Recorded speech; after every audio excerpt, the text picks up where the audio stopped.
Okay. अस्सलाम वालेकुम members. Unfortunately इस बार हमारे साथ हमारे मुस्तकिल जो होस्ट होते हैं अब्दुल्ला भाई, वो नहीं आ सके। तो I have to play the role of the host. तो इस वीक का जो हमारा सेशन है that is on existentialism in 19th and 20th century. और जैसा कि ये मौजू ही बड़ा एक केओटिक सा है, तो उस तरह से हमारी डिस्कशन भी होगी। बट हमने कुछ पॉइंट्स अरेंज किए हैं कि इन पॉइंट्स को हमने इस डिस्कशन में डिस्कस करना है।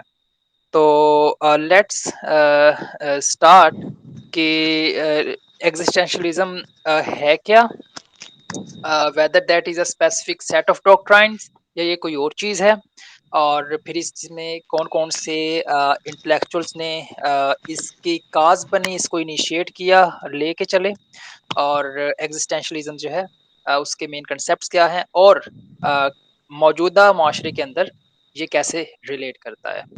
तो मैं चाहूँगा कि कोई मेंबर हमें ब्रीफली अपने सेंस बताए कि व्हाट इज़ एग्जिस्टेंशलिज्म, और ब्रीफली रादर देन कि उसके कॉजेज़ और वो ऑल दैट थिंग्स वो बाद में हम डिस्कस करेंगे। लेकिन अब ब्रीफली हर एक की जो अंडरस्टैंडिंग है वो अगर आप बता सकें। ये बिस्मिल्लाहिर्रहमानिर्रहीम। मेरी तरफ से तो सोसाइटी को, अंजुमन को, हसनैन भाई, सजील और बाकी जितने भी मेंबर्स हैं, सबको अस्सलाम वालेकुम। जैसे मैंने पहले भी थोड़ा बहुत बता दिया बेसिक से, जो भाई ने कहा कि वो निहिलिज्म का कंसेप्ट आ रहा है, तो वहाँ से जो है मैं इसको इसलिए उठा रहा हूँ कि ये बाद में आके जो है मेरे नुक्ते नज़र में सेम होती हैं। क्योंकि जब वहाँ पे वो पहले हम की बात चलती थी, फैमिली सिस्टम था, सब कुछ था, सोसाइटल नॉर्म्स और ये सब कुछ थी। वहाँ पे जब फ्री मिक्सिंग हो गई,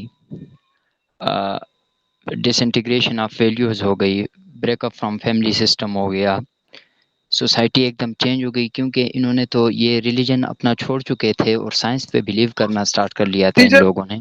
भाई, एक सॉरी टू इंटरप्ट, बट फिलहाल बात हो रही है कि आप एग्जिस्टेंशियलिज्म को समझते क्या है जी जी एग्जिस्टेंशियलिज्म? जी जी, वो आ रहा हूँ, उस पॉइंट पे आ रहा हूँ, पॉइंट पे जी आ जी। रहा हूँ। तो वो जब इन लोगों ने जो है वो रिलीजन भी छोड़ दिया और ये डिस्ट्रक्शन वर्ल्ड वार की, और ये जो साइंस की डिस्ट्रक्शन, इन लोगों ने लोगों को मरते देखा, ये सब कुछ देखा इन्होंने सोसाइटी के अंदर।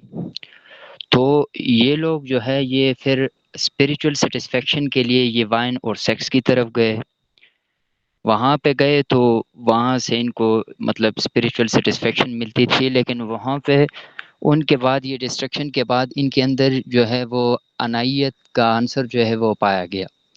ये लोग हम से मैं की तरफ आए, इंडिविजुअलिज्म स्टार्ट हो गया। तो इन लोगों ने यहाँ पे इनमें क्वेश्चन जो है वो अराइज शुरू हो गए कि भाई हु एम आई, मेरा पर्पस क्या है, मैं कौन हूँ, क्या हूँ, क्यों आया हूँ। तो यहाँ पे जो है वो ये बाज़ लोग तो है वो ये कहते थे कि मैन जो है उसका बेसिक फैक्ट के बारे में कि भाई हम क्यों हैं, हम कौन हैं। तो इनमें हमारे पास जो है फिर वो तीन आगे वो थ्योरीज आती हैं, जो एक पता नहीं उसका, मेरे ख्याल में मैं नाम भूल गया हूँ, लेकिन वो है जो एथिज्म के हवाले से कि मैन को जो है वो थ्रोन किया गया है, थ्रोन किया गया है, कोई भी प्री सॉरी जजमेंट मतलब। Sorry to interrupt you. मैं बिल्कुल आपकी बात हम पिक कर रहे हैं, और दैट इज़ इम्पोर्टेंट। बट मैंने इसलिए रिक्वेस्ट की थी कि हम वो कॉजेज़ की जगह सिंपली मैं चाह रहा था कि 2 सेंटेंसेस के अंदर अगर आप एक्जिस्टेंशलिज्म का बता दें कि व्हाट इट इज़ एग्ज़ैक्टली। तो मैं दोबारा आपकी इसको तरफ हम आऊँगा। इसको जी जी, अ, इसको हम ले मौजूदियत और मतलब मौजूदियत ही हम कह सकते हैं कि किसी चीज़ का होना या हमारा होना या गॉड का होना, नहीं, वो नहीं, एक्चुअली डिफरेंट इसका पर्सपेक्टिव से लेना सही या है। नहीं, एग्जिस्ट। एक्चुअली ये एक उसकी Latin literal trans Latin word है, हाँ, लैटिन वर्ड से एग्जिस्टेंशियलिज्म जो है वो निकला है, और जिसके माने एग्जिस्टेंस के ही हम लेते हैं। Let me divert to Sajeel भाई, अगर वो ब्रीफली बता दें इन टू सेंटेंसेस के व्हाट वो एग्जिस्टेंशलिज्म को क्या लेते हैं, rather than going back to the causes, सिर्फ briefly.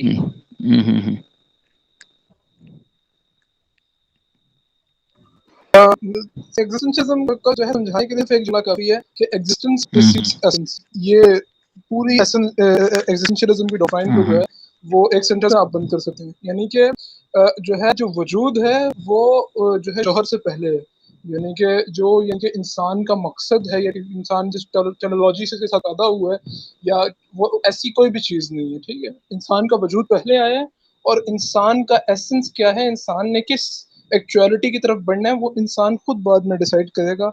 That is existentialism in जबरदस्त, simple terms. Alright, thank you very much Sajeel to briefly tell us these things. तो चलें थोड़ा सा हम अब जाते हैं कि अच्छा, let me tell you a few things. पहली चीज ये है कि एग्जिस्टेंशलिज्म को एक स्पेसिफिक फिलॉसफी समझा जाता है, एक सेट ऑफ डॉक्ट्राइन लोग समझते हैं कि ये just like idealism, just like empiricism, ये कोई बड़ा एक सिंपल सा एक फिलॉसफी का डॉक्ट्राइन है। Actually that is a philosophical movement, ये एक तहरीक थी जिसके कोई हर एक जो भी इसके राइटर्स थे उनके अपने अपने नैरेटिव्स थे जो उन्होंने लिटरेचर के अंदर अपने बुक्स के अंदर लिखे, जिनमें से 3 के नाम आपको स्क्रीन पे नजर भी आ रहे हैं ऑथर्स के। तो बिल्कुल आपने मेंबर्स ने सही बात की कि बेसिकली इसका आगाज तो सजील शायद आपने हमें याद करवाया कि सोरेन केरकेगार्ड जो थे उनको इनके फाउंडर्स में हम कह सकते हैं, क्योंकि अगर मैं थोड़ा सा आपको व्यू करवाऊं उनकी लाइफ स्पैन का, तो आप देख सकते हैं कि सोरेन केरकेगार्ड जो हैं वो 19th सेंचुरी के हैं, सबसे पुराने हैं इन सारे फिलोसफर्स में। फ्रेडरिक नीत्शे आल तो पूरी तरह उन्हें नहीं कहा जा सकता एग्जिस्टेंशलिस्ट, लेकिन वो भी इस कैटेगरी में फॉल करते हैं। फिर एल्बर्ट कैम्यू और सार्थर। सार्थर तो बहुत लेटेस्ट हैं और इवन आप उनकी कैमरा में वीडियोस भी देख सकते हैं। तो चलें let's do in a more causal way कि बेसिकली एग्जिस्टेंशलिज्म से पहले जो भी फिलॉसफीज थी या जो भी रिलीजियस बिलीफ सेट्स थे, वो मोस्ट ऑफ द टाइम एक एक सब ऑब्जेक्टिव मीनिंग देते थे, एक ऐसा मीनिंग जो देने वाला आइदर एक पर्सोनिफाइड डाइटी होती थी in case of religion outside in the sky, और या फिर वो प्लाटो की फिलॉसफी में प्लाटोज वर्ड और उसका द गुड वाले वैल्यूज जो कि एक एक आइडियल वो माइंड की दुनिया के अंदर एग्जिस्ट करते हैं और वो हमें डायरेक्ट करते हैं वो वैल्यूज। तो इस तरह की outside of the human life अर्थ जो थी वो मोस्टली जो हमारे बिलीफ सिस्टम में थे कि वहां बाहर से ऊपर से कोई चीज आती है हमें डायरेक्ट करती है, या अब यहाँ पे आके उनमें से बहुत कम ने इंसान के अपने पर्सपेक्टिव से जमीन के ऊपर वो जिस तरह से रहता है, जिस तरह से वो इस इमोशंस के अंदर वो एंजाइटी हो, मायूसी, इन सारे इमोशंस को वो फर्स्ट हैंड एक्सपीरियंस लेता है चीजों का। तो उसकी नजर से जो एक डायरेक्शन और जो एक एथिकल परसेप्शन मिलना चाहिए था वो उन प्रीवियस डॉक्ट्राइन्स में उस तरह से नहीं मिल सका। वो बहुत ज्यादा आइडियल और डिटर्मिनेंट थे और स्ट्रिक्ट थे। अच्छा, यहाँ पे आके फिर केरकेगार्ड जो थे उन्होंने first of all in 19th century existentialism की बातें शुरू की, जहाँ पे उन्होंने जिस तरह से हमारे दूसरे मेंबर ने बात की कि वो ऑब्जेक्टिव एक्सपीरियंस की जगह सब्जेक्टिव एक्सपीरियंस, कलेक्टिवनेस से इंडिविजुअलिटी की तरफ वो उन्होंने मूव करना शुरू कर दिया था। अब सोरेन केरकेगार्ड जो थे हैं उन्होंने भी बेसिकली सब्जेक्टिव एक्सपीरियंस को प्रायोरिटी दी ओवर एनी ऑब्जेक्टिव डायरेक्शन, उसके अलावा there is a word existential anxiety. आप में से किस किस ने ये फीलिंग फर्स्ट हैंड एक्सपीरियंस की हुई है? एग्जिस्टेंशियल आइडेंटिटी, एंगेस्ट जिसे कहते हैं, हाँ। Existential anxiety. हाँ, वो एक जो है वजूदी बहरान भी जिसे उर्दू में कहा हाँ, जाता है। क्राइसिस भी से तो कहते हैं। हाँ, एग्जिस्टेंशियल क्राइसिस। तो हाँ, ये अक्सर महसूस किया जाता है कि इंसान कहता है कि यानी कि हमारी ज़िंदगी किस तरह गुज़र रही है कि यानी कि हम यानी कि एक ख़ास पैटर्न में काम करते हैं, पढ़ते हैं, फिर जॉब करते हैं और फिर रिटायर हो जाते हैं। मतलब कि एक यानी कि इन सारे सीक्वेंस को चलाने का मकसद क्या है? ये जब आप सवाल उठाते हैं, तो फिर आप जो है क्या कहते हैं कि एग्जिस्टेंशियल क्राइसिस आप पे शुरू हो रहा होता है कि इस सब का मकसद क्या है? अब मेरी कई इस तरह के लोगों से बात हुई है, तो वो कहा कैसे करते हैं कि हमारे ज़हन में सुबह ये सवाल आता था कि पढ़ लेंगे तो फिर क्या होगा? पढ़ के अच्छी जॉब कर मतलब लेंगे फिर क्या होगा? सजील भाई, सॉरी टू इंटरप्ट, मतलब कि हमें जब आगे के रास्ते का मालूम ही ना हो, हमें पता ही ना हो, तो इन क्राइसिस से हमारा वो हम इससे गुजरते रहते हैं फिर जब हमें आगे का रास्ता मालूम ही ना हो। आगे के रास्ते की जहाँ तक बात है, तो ये हसनैन भाई ने भी ऊपर बात की, मैं इसको दोबारा थोड़ा-सा एक कुछ चीज़ें मैं भी ऐड कर दूँ। अब हम्म, जो है हम सुनते हैं एग्जिस्टेंशियलिज्म के बारे में कि लाइफ इज मीनिंगलेस। अब ये जो हम्म, चीज है, इसको हम फिलोसफिकली पहले इसको इसको जज करते हैं कि ये कहा जाता है, ये एक जुमला है जो अक्सर लोगों ने लिखा हुआ होता है, लेकिन मे बी शायद उनको उस तरह उसकी अंडरस्टैंडिंग नहीं होती कि life is meaningless, what does it really means in Sartre's philosophy. तो एक्चुअली जो जितने भी अरस्तू से हम शुरू करें या प्लेटो से शुरू करें, वो सब बिलीव करते थे कि ह्यूमन का कोई ना कोई एसेंस है, और उसने उस एसेंस को एक्चुअलाइज करवाना है अपने अंदर। For example Greeks believe that कि ह्यूमन इंटेलेक्ट जो है वो इंसान का एसेंस है, जो कि इंसान का को इंसान के काबिल इंसान कहलाने के काबिल होना चाहिए, और उसको हमने एक्चुअलिटी तक पहुंचाना है, जिससे यानी कि इंसान कमाल तक पहुंचता है। अब ये जो एग्जिस्टेंशियलिज्म है ना, हसनैन भाई ने भी सवाल बहुत अच्छा उठाया कि इसको क्या हम सिर्फ ब्रांच भी कह सकते हैं, क्योंकि इसने बहुत रेडिकल टर्न लिया है। इसने 2500 साल हम्म, के एसेंस को पहले ले रहे थे, यानी कि मकसद को कहने पहले ले रहे थे कि चीज की यानी कि जो चीज की हकीकत होती है वो पहले होती है और चीज का वजूद बाद में आता है। हकीकत से वजूद की तरफ जो आ रहे थे, उन्होंने वजूद से हकीकत की तरफ जाने की बात की। ये बहुत रेडिकल टर्न था। यानी कि स्टैचू बगैर सोचे बना है और स्टैचू का मकसद बाद में डिफाइन होगा, ना कि बिल्कुल। स्टैचू को कुछ दिमाग में लेके बनाया गया। तो ये बहुत हाँ, बड़ी हाँ। बात थी, एक तरह से पूरी नई फिलोसफी हम इसे कह सकते हैं। तो मतलब कि कोई भी चीज़ जो है मकसद ये उसकी है। ये और तकदीर और ये जो किस्मत है ये पहले से नहीं होती। हाँ, उसको थ्रोन किया गया, इंसान जो है वो मतलब यानी कि एक्सीडेंटली एग्जिस्टेंशियल, आ गया है। एक और जुमला है सार्ट्रा का, एग्जिस्टेंशियलिज्म हम्म, इज ह्यूमनिज्म। अब ये क्या बात है? अब इसकी बात ये है कि सार्ट्रा की फिलॉसफी में जब वो एग्जिस्टेंस को पहले लेते हैं, तो इंसान की प्रायोरिटी आ जाती है चीजों के ऊपर, यानी कि इंसान सेंटर बन जाता है उनकी फिलॉसफी का। क्यों? क्योंकि इंसान खुद डिफाइन करता है कि मैंने क्या करना है, मेरा एसेंस क्या है, ये इंसान खुद डिफाइन कर रहा है। ठीक है। अच्छा, दूसरी एक चीज मैं क्लियर कर दूं, तो फिर हसनैन भाई को ही हैंड ओवर करूंगा मैं। जो है एक और चीज ये है कि हमारा एक बिलीफ है, अभी बात भी होगी सोरेन एक्ट पे, तो हमारा एक बिलीफ है कि जो वो है एग्जिस्टेंशियलिज्म इज एथिज्म, क्योंकि मकसद नहीं है, क्योंकि गॉड ने अगर बनाया तो मकसद तो होगा। लेकिन ऐसा नहीं है। अब हम सोरेन गार्ड की मिसाल लेते हैं, उनका रिलीजियस एग्जिस्टेंशियलिज्म है। तो वो कहते थे कि बनाया खुदा नहीं है, लेकिन बगैर सोचे समझे कुछ बनाया है, बस बना दिया, उसकी मर्जी हुई उसने बना दिया। अब इसका मकसद क्या है, ये हमने बाद में डिटरमाइन करना है। तो ये कुछ चीजें मैं ऐड करना चाहता हूँ। ओवर टू हसन भाई। जी Sajeel, I enjoyed your interpretation of existence precedes in sense. आपने बड़ा अच्छा उसकी अंडरस्टैंडिंग भी थी।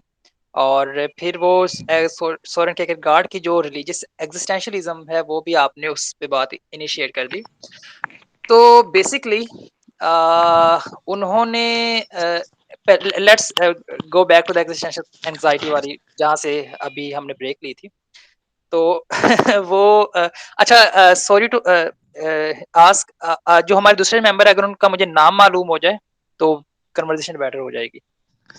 मेरा टीजे चलें। सो बेसिकली जैसे टीजे भाई ने वो बात की कि जब आपको यही नहीं पता होगा कि हमने जाना किधर है, तो आप एक एंग्ज़ायटी या क्राइसिस में आएँगे। वो जिस तरह से शेर है कि हैरान है बू अली कि मैं आया कहाँ से हूँ। आहा रूमी ये सोचता है कि जाऊँ किधर को मैं। हाय हाय तो ये इकबाल की जवानी में बड़े फिलोसॉफ़िकल अशआर अच्छे हुआ करते थे। तो एनीवे अ एग्जिस्टेंशियल क्राइसिस पैदा होता है। बिल्कुल आपने ठीक बात की। और उसमें जब स्पेशली यहाँ पे 19वीं सदी में आकर जब Laplacian understanding of the universe जो है ना वो एकेडेमिया के अंदर आ चुकी थी कि पूरे यूनिवर्स को जो है ना वो डिटरमिन जो है ना न्यूटोनियन फिजिकल लॉज चला रहे हैं। और हम जो हैं उन नेचुरल लॉज के मुताबिक ही चल रहे हैं एंड ऑल दैट। तो वो अंडरस्टैंडिंग्स कियरकेगार्ड की भी थी और उन दौर के इंटेलेक्चुअल्स की थी। अच्छा, उसके अंदर इस पूरे यूनिवर्स के सामने अपने आप को एक वो फीबल सी एक एंटिटी समझते हुए वो जो क्राइसिस आता है कि that is more related to the directional one as well, teleological जो आपने बात की टीजे भाई, और साथ ही साथ हमारी पोज़ीशन इन द एक्जिस्टेंस, इन दोनों के पर्सपेक्टिव से वो क्राइसिस आ रहा होता है, वो एंग्ज़ायटी हम में पैदा हो रही होती है। अच्छा, इसको टैकल करने के लिए जो हमारे पहले एग्जिस्टेंशियलिस्ट फिलोसोफर हैं, सोरेन कियरकेगार्ड, उन्होंने रिलीजन का सहारा लिया। जिस तरह से सजील भाई ने इस बात को बयान कर दिया है। उन्होंने जो वर्ड यूज़ किया था if I remember that is leap of faith ईमान की छलांग।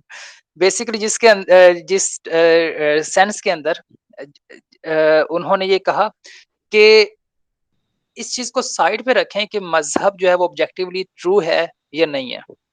अ, उसकी यूटिलिटी मज़हब की को मानने की, गॉड को मानने की और उस सारे रिलीजियस डॉक्ट्राइन को मानने की जो यूटिलिटी है, उसे हमें ज़हन में रखना चाहिए। अ, उन्होंने इस सारे मामले में सब्जेक्टिव नेचर ऑफ फेथ की बात की, कि जैसे मैंने पहले भी कहा कि उनका पूरा कियरकेगार्ड ने सब्जेक्टिव एक्सपीरियंस को पे ही ज़ोर दिया रादर देन एनी ऑब्जेक्टिवनेस। तो उन्होंने कहा कि फेथ के जो हम पे सब्जेक्टिव असरात होते हैं, बिकॉज़ मेरा भी साइकोलॉजी का बैकग्राउंड है एंड आई नो कि how your belief system actually impacts you और not just the your mind but also your genes as well, जिसके लिए एपिजेनेटिक्स की अभी 21st सेंचुरी में ब्रांच जो है वो इनिशिएट हुई है। कि आपके जो माइंड्स, आपके बिलीफ सिस्टम जो होता है वो इवन आपके जीन्स तक को चेंज करने की सलाहियत रखता है। तो वो जो आपके सब्जेक्टिव नेचर ऑफ फेथ है, वो किस तरह से आपके ज़ाती तौर पे, आपकी रूहानी जर्नी को और आपकी अक़ली जर्नी को किस तरह से वो इम्प्रूव करता है और आपको ज़िंदगी में एक मीनिंग और पर्पस देता है। तो ये चीज़ इसके लिए उन्होंने फिर मज़हब को अपनाने की बात की for the purpose of utility, not in way of any objective whether that is true और फॉल्स ऑब्जेक्टिवली। तो जी यहाँ तक कोई और मेंबर बात करना चाहे?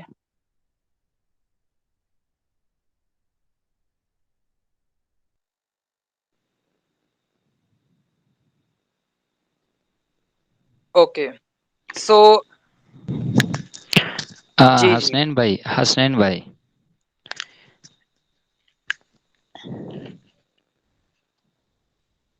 जी, प्लीज़ बोलें। ये हसनैन भाई वो आपसे ये पूछना था कि ये जो रिलीजियस थ्योरीज जो पेश की इसने, तो इसने क्या कहा था कि हम तो आ गए, ठीक है, एग्जिस्टेंस है इंसान की, लेकिन सब कुछ जो है वो अंधा यकीन करके खुदा पे तो सब कुछ ठीक हो जाता है, या इसका क्या तस्वर था इसके बारे में? इसकी थोड़ी रहनुमाई फरमाएं।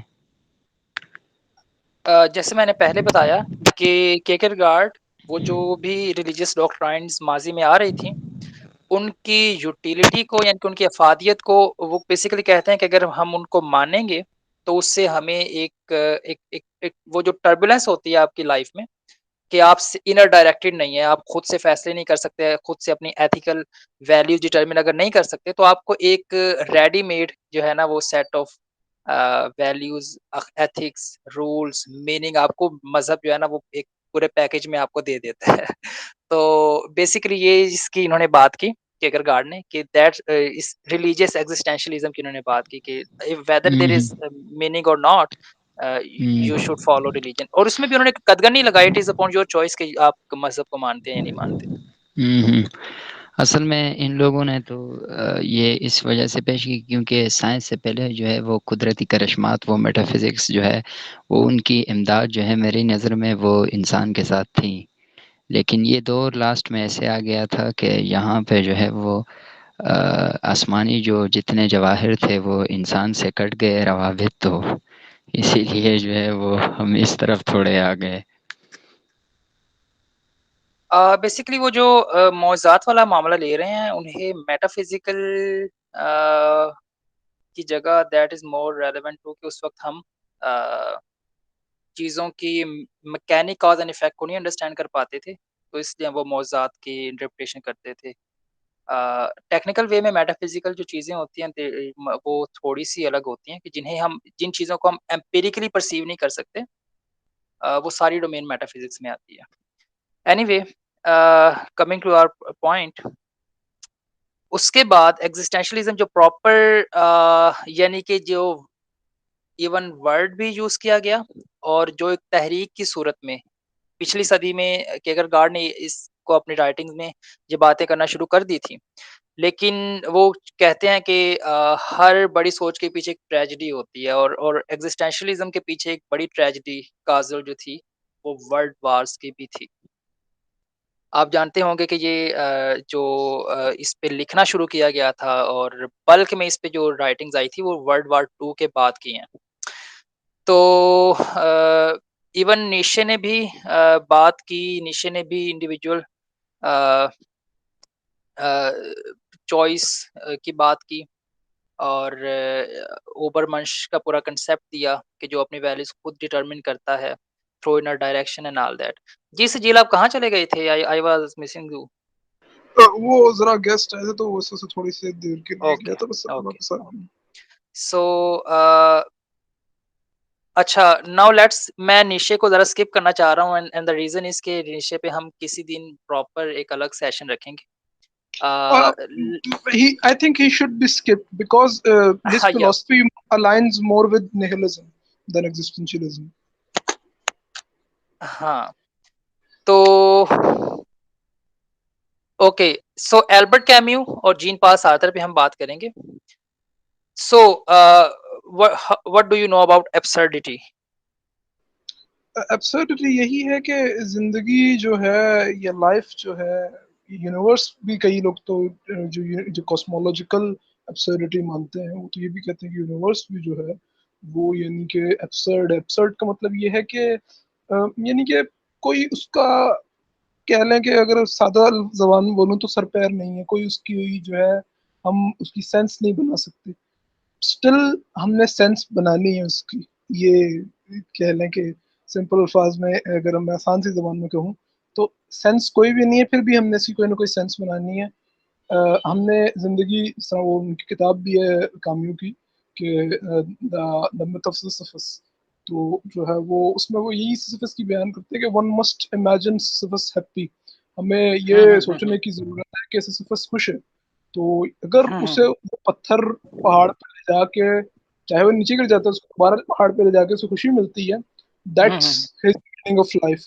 और हमें भी जिंदगी को इसी तरह जीने का यानी कि क्या कहते हैं तरीका होना चाहिए, और इसी तरह हमें जिंदगी जीनी चाहिए कि हुँ। Despite the meaninglessness of life we should strive to seek for a meaning. Uh, alright, I just ask about absurdity. उस पे फिर हम एल्बर्ट काम्यू की उस पे जो मशवरा है उस पे ज़रा बाद में जाते हैं। एब्सर्डिटी से बिल्कुल सजील, आपने वो आप बेसिकली मौज़ू जल्दी छेड़ देते हैं। तो एब्सर्डिटी मीनिंगलेसनेस सिंपली, तो उसके अंदर जैसे आपने सिस्फस किंग सिस्फस की मिथ की बात की, तो वो अपने नावल में बेसिकली ये ग्रीक यूनान की मिथ थी पुरानी, जिसे दोबारा से उन्होंने अपनी राइटिंग में लाया कि जहाँ पे ग्रीक यूनान के खुदाओं ने उसको सिस्फस को ये सज़ा दी कि वो अब सारी ज़िंदगी के लिए एक पत्थर को ज़मीन से पहाड़ पे ले जाएगा, पहाड़ की ऊँचाई से, फिर वहाँ से गिराएगा, फिर वो नीचे जाएगा, फिर उस पत्थर को दोबारा से पहाड़ की तरफ ले जाएगा, फिर रात होते ही उसे दोबारा गिराएगा और इस तरह से इस सर्कल के अंदर उसकी पूरी ज़िंदगी चलती रहेगी। तो किंग सिसिफस की इस मिसाल से बेसिकली वो एल्बर्ट कैम्यू जैसे कि आप समझ गए हैं कि हम भी ये जो रात-दिन का चक्कर है और ज़िंदगी की एक रेपिटेटिव जो साइकिल है, जिस पे वो मुझे याद आ रहा है कि ये क्या तमाशाए हाय-हू है। तो वो बेसिकली इस एब्सर्डिटी के अंदर, इस मीनिंगलेसनेस के अंदर अब एल्बर्ट कैम्यू कहते हैं वो मीनिंग जो है वो हमने खुद इंडिविजुअली देना है। उसमें सजील आप इस पे बोल लें, एक तो इंडिविजुअल फ्रीडम पे बोल लें आप, कि बेसिकली उसके अंदर वो किस तरह से इंसान की अपने ज़ात को ही फ्रीडम देता है कि वो चूज़ करे।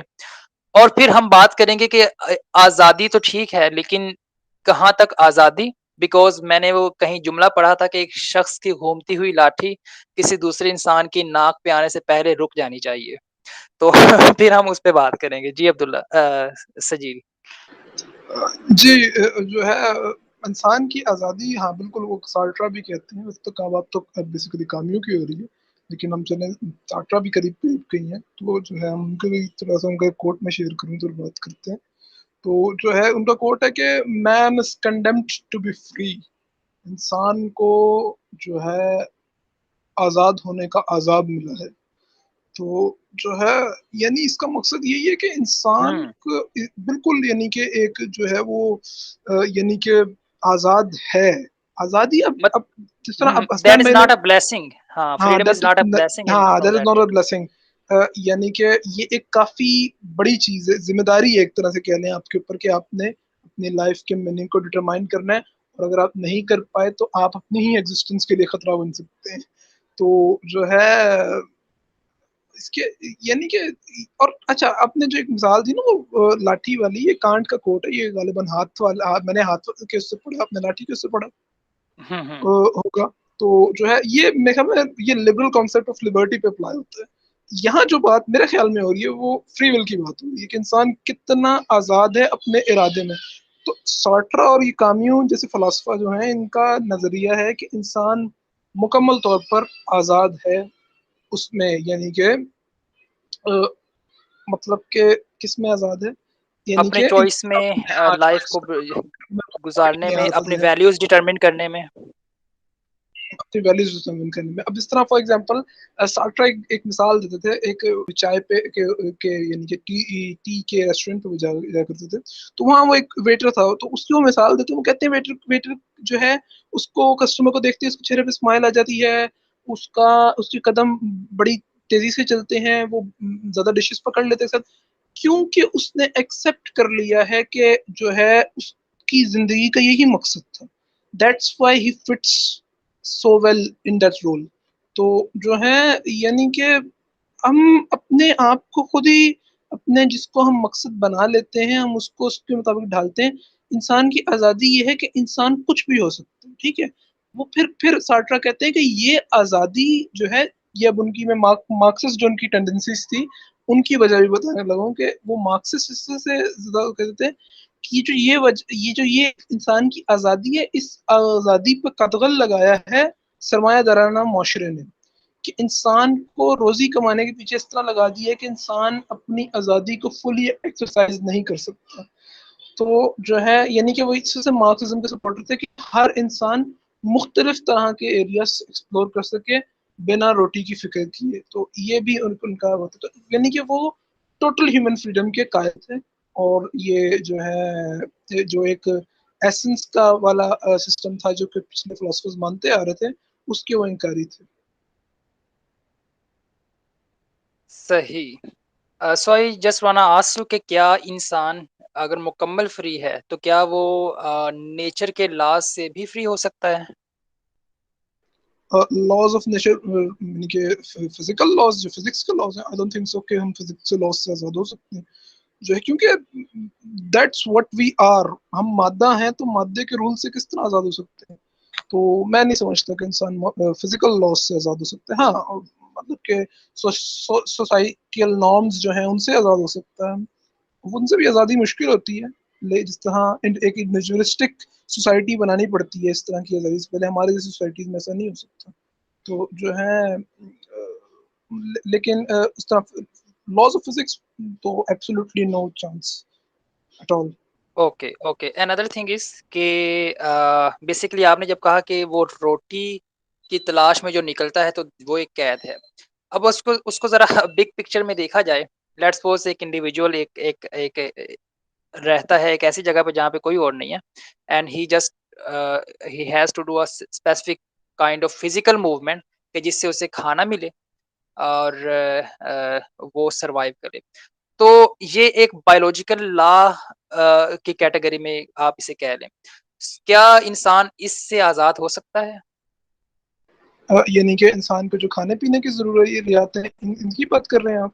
खाने-पीने की और अपने आप को सर्वाइव करने की जो ज़रूरियात हैं और उसके लिए जो उसे स्ट्रगल करनी पड़ती है, क्या उससे वो आज़ाद हो सकता है?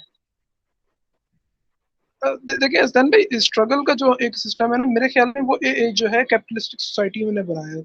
अब जो मार्क्सिस्ट सोसाइटी, तो इसमें होता है कि सब काम करते हैं और जो नहीं भी करते, लाइक ये गलत चीज़ है। ये कंपटीशन को रोकता है। मैं खुद भी मार्क्सिज्म का इतना बड़ा सपोर्टर नहीं हूँ, लेकिन मैं सार्ट्रा का व्यू बता रहा हूँ। जो है I don't personally agree with it, कि जो है अब एक बंदा जितना आई प्रोडक्टिव है गॉट उसको दैट। उस हिसाब से ही सोसाइटी में वो यानी कि मिलता है उसको हिस्सा। ज़ाहिर है अगर एक बंदा प्रोडक्टिव नहीं है तो उसको हिस्सा नहीं मिलेगा सोसाइटी में। That's how things work.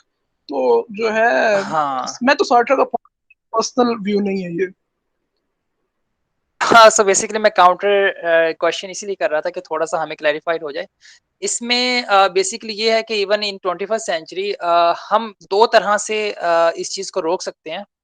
जो बेसिकली दैट थिंग, वो जो क्रुएल्टी कि एक बंदे ने ज़्यादा आउटपुट प्रोवाइड किया लेकिन उसे उतना उसका बेनिफिट नहीं मिला या रिवार्ड नहीं मिला, तो वो डिस्ट्रीब्यूशन जो इकोनॉमी की होती है उसका फ्लॉ है। लेकिन मेरा ख्याल है इन दैट 21st सेंचुरी हमें वो टेक्नोलॉजी की इम्प्रूवमेंट से और वो रेपिटिटिव टास्क जो हैं वो ऑटोमेशन पे लगाने से हम बेसिकली इस लेज़र टाइम की तरफ आ सकते हैं। वो लेज़र टाइम जो अकॉर्डिंग टू रसल हमें हैप्पीनेस की तरफ ले जाता है और ज़्यादा फिर हम आर्टिस्टिक चीज़ों को टाइम दे सकते हैं। Let's continue. फिर वो पॉलिटिकल सिस्टम्स शुरू हो जाएंगे बातें करते। हाँ, बेसिकली वो सार्थर को एक्जिस्टेंशियलिज्म जो है ना वो जी। सो सार्थर का बेसिकली वो उसके साथ कम्युनिज्म को अटैच करना ज़रूरी था, आपने वो कर दिया। अच्छा, इसके बाद मुझे बताइएगा कि कोई और मेंबर जो इसमें अपनी क्वेश्चन ऐड करना चाहता हो या आइडिया?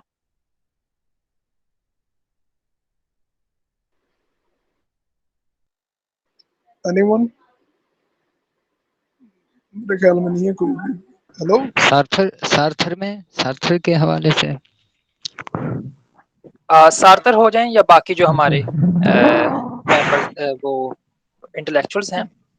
यार हम तो फिलहाल नए, हम तो सुनेंगे ही, लेकिन ये है कि जस्ट वो आपकी बातों से, सचिन भाई की बातों से इतना अंदाज़ा हो गया। तो मेरे ख्याल में तो ये यही है कि सार्थर जो है वो यही बात करता है जो एथियज्म वाली है, कि हम जो है वो कोई भी चीज़ किस्मत जो है वो पहले से नहीं डिटरमाइन होती, और इंसान जो है वो दुनिया में एक्सीडेंटली आता है, और यहाँ पे जो है वो दूसरा स्टेज जो है वो उसकी रिस्पॉन्सिबिलिटी का, और वो शुरू हो जाता है। तो फिर जो है वो बेड पे थोड़ा के पता नहीं क्या क्या वो कह देता है कि भाई इंसान को जो है वो खुद जो है सब कुछ वो राह ढूंढनी पड़ती है ना खुद के लिए। ऐसा कुछ इस तरह था सार्थर का, या मैं अच्छा, इसमें हमने ड्रेड की बात नहीं की। ड्रेड यानी कि फ़ियर ऑफ डेथ। हाँ हाँ हाँ,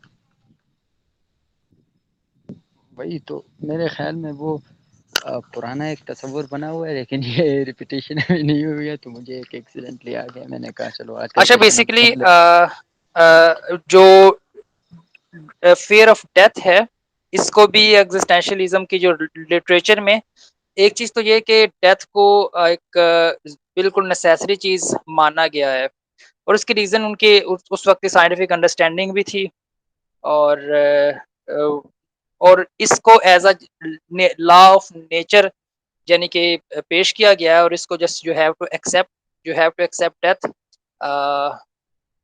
विद ओपन हार्ट्स। तो ये भी हमें एग्जिस्टेंशलिज्म की राय वो वहां पे मिलती है। अच्छा, एक और रेलेवेंट टू दैट, ऑथेंटिसिटी और इन ऑथेंटिसिटी का कंसेप्ट है। सो आपके नजदीक अपनी जात के साथ ऑथेंटिसिटी क्या है, कोई अगर बता सके? मेरे ख्याल में ऑथेंटिसिटी से यही मुराद है ज़ात के साथ कि जो कहते हैं ना कि admit that life is meaningless, तो ये मानने की ज़रूरत है। और फिर जो है एक ऐसा मीनिंग क्रिएट करने की कोशिश करनी है कि जिससे हम जो है ज़िंदगी गुजार सकें। बेसिकली वो उनके method to cope with this absurdity ये उसके अंदर हो गया था। अच्छा, ऑथेंटिसिटी का थोड़ा सा ये कंसेप्ट हमें डिस्कस कर लेते हैं कि you have to be authentic with your inner core, your inner psyche, your inner feelings. और उसमें ये होता है कि जिस तरह हम बचपन से हम जो अपने फीलिंग्स का इजहार शुरू करते हैं, बचपन में हम शरारतें करते हैं, हरकतें करते हैं, और हमें सोसाइटी की तरफ से उस पर वो रोक दिया जाता है, और कि हमें उस पे वालिदैन की तरफ से कि ये ऐसे नहीं करना, ऐसे करना है। तो बेसिकली वो एक कन्फ्लिक्ट चल रही होती है आपकी इनर साइकी और सोशल नॉर्म्स के साथ। सो बेसिकली जो एग्जिस्टेंशलिज्म है ये ऑथेंटिसिटी को प्रमोट करने की बात करता है, यानी कि जो आपकी अपनी फीलिंग्स है, जो आपकी इनर डायरेक्शन आपकी है, आप उसके साथ जाएं rather than to go with completely follow the social norms, completely follow the conformity। Basically ये conformity के opposite authenticity का वर्ड आप यूज कर लें। तो जिस तरह वो मैंने एग्जांपल दी कि सॉर्ट्रा जिस तरह कैपिटलिज्म को लेते हैं, असल में मैं ये टर्म्स भूल गया हूँ, तो कुछ चीजें ऐसी भी हैं जो पढ़ी हुई भी हैं, शायद नाम से मुझे समझ भी ना है उनकी। तो जो है सार्ट्रा ने जिस तरह एग्जांपल दिया था वो कैपिटलिज्म की, तो ये मैं उसी के हवाले से है। Basically that's more relative to कि आप ने आपकी इंडिविजुअल जो आपकी जो अंदर की डायरेक्शन है चीजों को करने की तो और बिहेवियर की। फॉर एग्जांपल जो है I want to be a scientist, लेकिन मुझे पता है कि जो है एक जो हमारी सोसाइटी है, जो एक कैपिटलिस्टिक सोसाइटी है, वहाँ एज अ साइंटिस्ट आपको जॉब मिलना कोई मुश्किल है। फॉर एग्जांपल जो है, तो मैं सोसाइटी के प्रेशर की वजह से अपनी जो एक इनर ख्वाहिश है उसको मैं दबा लूंगा, मैं कुछ और की तरफ जाऊंगा। हाँ, सही है, सही यही है। बात है ना। लेकिन मैं इसको क्लैरिफाई कर दूं कि that is not the real case. I know many friends जो मेरे अपने फ्रेंड्स हैं, और या तो वो प्रोफेसर्स हैं साइंस में, और या किसी ना किसी अच्छी फील्ड में लगे हुए हैं, and they are mostly from the lower background. तो I am a liberal myself. ऐसी बात नहीं है। सजील भाई का कहना है कि जो है वो जो प्रोफेशन है ह्यूमन का, वो सोसाइटी डिसाइड करेगी। सोसाइटी डिसाइड करती है कुछ चीजों में। एक्चुअली वो चीजें बेसिकली आती हैं डिमांड और सप्लाई वाले मैनर में, और ये नेचर के लॉज के अंदर ये चीज आती है कि जो डिमांड होगी मैंने उसके मुताबिक अपनी आई सप्लाई एग्री देनी विद है। You, I am a liberal my self, और मैं कैपिटलिज्म को सपोर्ट करता हूँ। लेकिन कैपिटलिज्म वो जो थॉमस हिल ग्रीन वाला है कि नेगेटिव लिबर्टी का भी ख्याल रखना है और पॉजिटिव लिबर्टी का भी ख्याल रखना है, कि इंसान को ये भी आज़ादी हो कि उसकी माशी हालात इस मुताबिक हों कि वो जो चाहे वो बन सके, उसको जो बनने की भी लिबर्टी होनी चाहिए। खैर ये पॉलिटिकल उसकी तरफ बात चली जाएगी। नहीं, ये होनी चाहिए, लेकिन इसके लिए हम एक बाकायदा एक सेशन रखेंगे लिबरलिज्म पे बात कंटेम्पररी करेंगे, सोसाइटी के अंदर। लिबरलिज्म पे बात करेंगे। ये थॉमस हिल ग्रीन के नजरिए से जो है मैं इत्तेफाक रखता हूँ। तो इसको सोशल लिबरलिज्म कहते हैं इसको, जो जबरदस्त सजील, आई वुड लाइक के किसी दिन हम आप जो है ना इस पे सारे मेंबर्स को बता रहे हो इन टेक्सचुअल फॉर्म, या किसी मीटिंग के अंदर हम सेट कर देंगे, स्केड्यूल कर हाँ देंगे। लिबरलिज्म पे रखें तो बात करेंगे। मेरा है इस पे मेरा कुछ है श्योर लिबरलिज्म। श्योर। चलिए, let's move to the final thing, that is existentialism in contemporary society. तो मौजूदा माशरे में एग्जिस्टेंशलिज्म को आप किस तरह से रिलेट करते हैं, how much it is important, और कहाँ तक इसे लीव करके आगे बढ़ना चाहिए?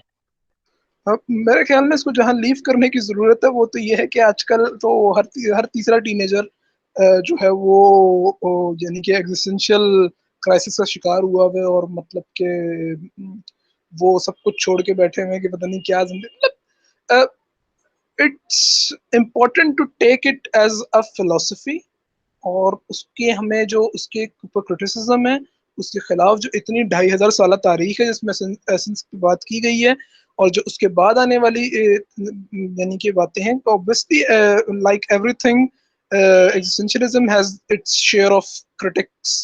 तो जो है हमें वो भी देखना चाहिए। लोग इसको बहुत ज्यादा सर पे सवार करते हैं। आई थिंक यहाँ से हमें मूव ऑन करने की जरूरत है।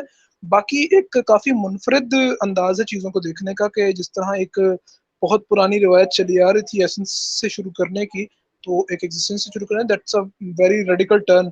तो एक अच्छी चीज है, लेकिन यानी कि वो कहते हैं ना, सर पे सवार ना करने, ये बेहतर है। Okay, so that was your individual मशवरा। अच्छा, उसके बाद कंटेम्प्रेरी सोसाइटी के अंदर ऑफ कोर्स आपको अगर आप आज़ादी को एडमिट करते हैं, तो इन द सेम वे आपको सोसाइटी की सोसाइटी के अंदर रहते हुए आपको रूल्स, रेगुलेशन और इन चीज़ों का भी ख्याल रखना है। और सेकंड थिंग इज कि अब आप ऑब्जेक्टिव रियलिटी को बिल्कुल ही जब डिनाई कर देते हैं एग्जिस्टेंशियलिज्म के अंदर, रादर देन कि उसे एट आप एपिस्टेमोलॉजिकल लिमिट कह लें, तो ये एक और मुझे इससे बड़ा एक कह लें कि गिला है इस सारे रवैये से। मेरे ख्याल में ऑब्जेक्टिव रियलिटी का, मेरे ख्याल में वो ह्यूमन एसेंस पे कहते हैं, कि यानी कि जो ह्यूमन का एसेंस पे हम कहते हैं कि एक ऑब्जेक्टिव एसेंस है। मेरे ख्याल में एग्जिस्टेंशियलिज्म एटलीस्ट इसका इनकार करता है। बाकी वो फिर निहिलिज्म आता है, तो वो फिर या post modernism type that is की थिंकिंग है एक्सट्रीम सर। फॉर्म ना। और हाँ वो हाँ हाँ, वही। बेसिकली एग्जिस्टेंशियलिज्म बेसिकली हमें लेके जाता है कि हाउ टू लिव एक बिहेवियर, और एक ये ये उस तरफ हमें मतलब कि मोस्टली का बात करता है। नाहिलिज्म जो है वो मोस्टली एक एपिस्टेमोलॉजिकल सेंस में बात करता है। और एपिस्टेमोलॉजिकल, और इधर इस पे भी, लाइफ पे भी अप्लाई करते हैं कुछ लोग, जो है मोरल निहिलिज्म, निहिलिज्म जिसे हम कहते हैं, हाँ, तो फिर एपिस्टेमोलॉजिकल वो इससे निहिलिज्म। रिलेट कर इसके करीब आ जाता है ना। हम्म एग्जिस्टेंशियलिज्म ही के करीब आ जाता है वो, जब वो बिल्कुल। उस पे कि how to live after that nihilistic place. तो हम्म। ये चीजें हैं। लेकिन अब इसके बाद हम एग्जिस्टेंशियलिज्म के बाद जो पोस्ट मॉडर्निज्म की तहरीक है उस पे हम होपफुली नेक्स्ट वीक में बात करें। It's up to the choice of members, हम एक वो पोल बनाएंगे और फिर उस पर डिसाइड करेंगे। और ये भी एक बताने का पॉइंट है कि जो सार्ट्रा की का एग्जिस्टेंशियलिज्म है, या जिसको भी आप क्रेडिट करें, कामियों का कह लें, तो इसका भी काफी अहम रोल है, क्योंकि इसने इंसान को बहुत अहमियत दी है। तो जिसकी वजह से सब्जेक्टिविटी आई है, और फिर पोस्ट मॉडर्निज्म का बाकायदा आगाज हुआ है। अगर आप देखें तो जो पोस्ट मॉडर्निज्म के स्कॉलर्स हैं, वो काफी इन लोगों से रिलेटेड है, कामियों और सार्त्रा से, जो फूको हैं, डीरिडा हम्म। हैं। और मेरा ख्याल है कि सारी एग्जिस्टेंशलिज्म को जो आपने सजील बयान कर दिया, एग्जिस्टेंस प्रीसीड्स एसेंस वाली बात, तो उसके अंदर मोस्ट ऑफ द एग्जिस्टेंशलिज्म आपको मिल जाता है। मतलब दैट इज लाइक अ कलमा कि हम्म। एग्जिस्टेंस पहले है, और एग्जिस्टेंस एसेंस के बाद बाद, में। और मतलब कि इन इन इन वे ऑफ ह्यूमन एग्जिस्टेंस, तो ह्यूमन एग्जिस्ट होने के बाद वो खुद अपना मीनिंग क्रिएट करेगा, मीनिंग। अपने इसेंस खुद चूज करेगा, क्रिएट करेगा, जो भी आप उसे वर्ड कह रहे हैं। तो दैट्स इट। कोई भी इस पे फाइनली कोई क्वेश्चन करना चाहिए, अपना रिव्यू देना चाहिए मेंबर?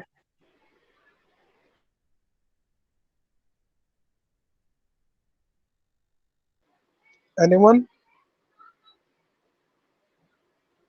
चलें, आपने बस परेशान नहीं होना एब्सर्डिटी के अंदर जो है ना वो ज्यादा। बस इस कोड के साथ ही फिर आज की डिस्कशन को एंड करते हैं, निश्चय की कि he who has a why to live can bear almost anyhow। चलें फिर, तो अल्लाह हाफिज। चलें, ऑलराइट, अल्लाह हाफिज, टेक केयर।